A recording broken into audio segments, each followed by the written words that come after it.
क्रूर कि वो करने लगी निर्मम हत्याएं। बेटे को काटकर भरने लगी सूटकेस में, पतियों को जमाने लगी सीमेंट के ड्रम में। कब से?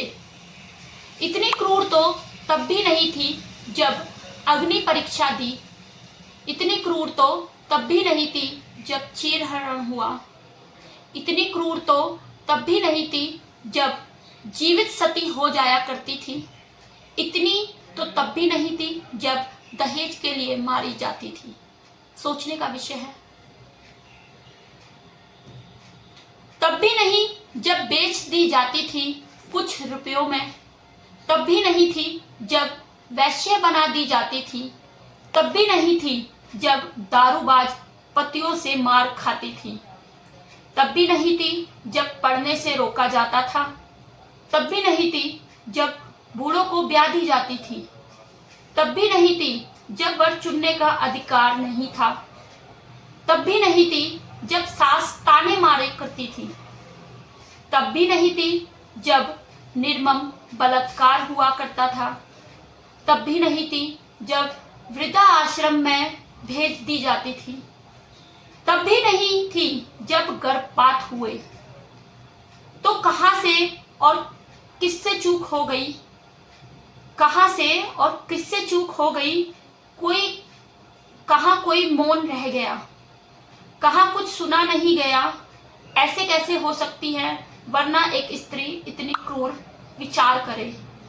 सोचने का विषय है कि एक स्त्री जो कोमल हृदय वाली मानी जाती है, जिसने इतने बलिदान सहे, और आज वो स्त्री एक खूनी बनकर निकलकर सामने आती है। इतनी क्रूर हो जाती है कि अपने पति के 15 टुकड़े कर डालती है। इतनी क्रूर हो जाती है कि प्रेम विवाह रचने के बावजूद, पहले वो तलाकशुदा थी, पहले पति को छोड़कर इससे प्रेम विवाह करती है, और इस पति के बाद भी किसी और से प्रेम करने का दावा करती है। उसके साथ में रहती है, हंसती है, सब चीज करती है, और बाद में मिलकर अपने ही पति की हत्या कर देती है। सोचने का विषय है कि उसकी खुद की एक 6 साल की बेटी है, वो भी एक लड़की है। जब उसने देखा कि पापा ड्रम के अंदर है तो उस पर क्या बीती होगी। उसको तो समझ भी नहीं आया होगा। सर से माँ का आंचल और बाप की छावत छिन गई। वो बेटी आज अनाथ हो गई। उसे जिंदगी भर उस माँ का नाम उसकी जिंदगी से जुड़ा होगा, जो कहलाएगी एक हत्यारन, जिसने अपने ही पति की हत्या कर दी। तो कहीं ना कहीं पर एक सोचने का विषय है कि आजकल की लड़कियां जो है वो क्या होता हुआ जा रहा है। सोशल मीडिया पर ऐसे तमाम केस निकलकर सामने आ रहे हैं। कुछ ही हाल ही फिलहाल उत्तर प्रदेश का एक और केस निकलकर सामने आया, जहां पर शादी के 15 दिन बाद ही पत्नी ने पति की हत्या कर दी। ऐसे तमाम केस जो हैं हम और आप तक पहुंचते भी नहीं हैं, जो दफन होकर रह जाते हैं, चर्चाओं में नहीं निकलते। और लड़कियां जो हैं आजकल, आप भी सतर्क हो जाइए उन लड़कियों से, आप भी सतर्क हो जाइए उन लड़कों से जो प्रेम के जाल में ऐसे लड़कियों और लड़कों को फंसाते हैं और उनकी जिंदगी बर्बाद कर देते हैं। ये वीडियो बनाने का हमारा मेन मकसद ये है कि आजकल लड़कियां जो है और लड़के जो हैं एक दूसरे से प्रेम का दावा तो कर देते हैं, लेकिन सवाल ये है कि क्या वो उसके साथ अपनी पूरी जिंदगी बिता सकते हैं।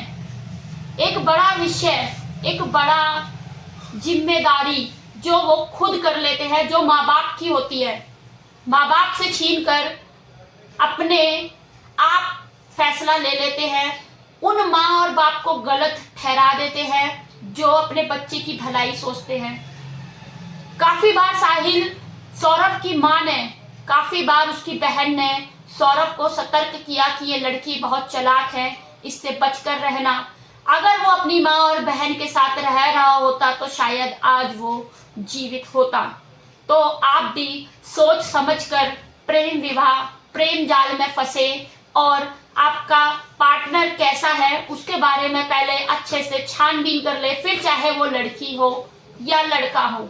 उसके बाद वैसे तो ये हक अपने माँ बाप को ही दे, इस तरीके के किसी भी प्यार के झांसे में ना आए, और जहां उनके परिवार वाले उनका विवाह करना चाहते हैं उसको समझे, सोचे और उनकी भलाई होगी उसके साथ ही अपने माँ बाप के साथ जुड़कर शादी करने का एक बड़ा फैसला ले और उनको ही जिम्मेदारी दे। आपका क्या कहना है इस पूरी बात पर?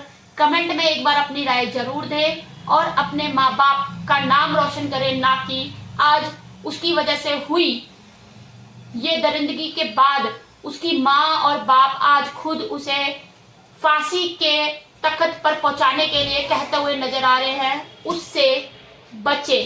तब तक के लिए देखते रहें दिल्ली की आवाज मोनिका शर्मा के साथ। जय हिंद, जय भारत।